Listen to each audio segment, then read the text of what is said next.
bench book to you people, please, on the page, just write it so it's in the book and I don't misplace it. Will you give Mr.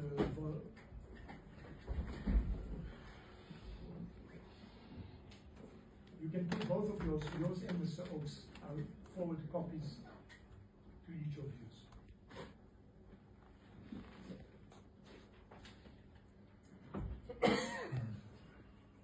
So you will hear what the outcome of this bail application is from your lawyers in due course. Thank you, my lord. Right. That is the first thing. The second thing is this matter then.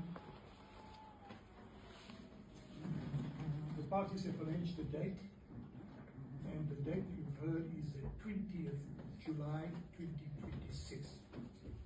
The matter will proceed further from the morning court.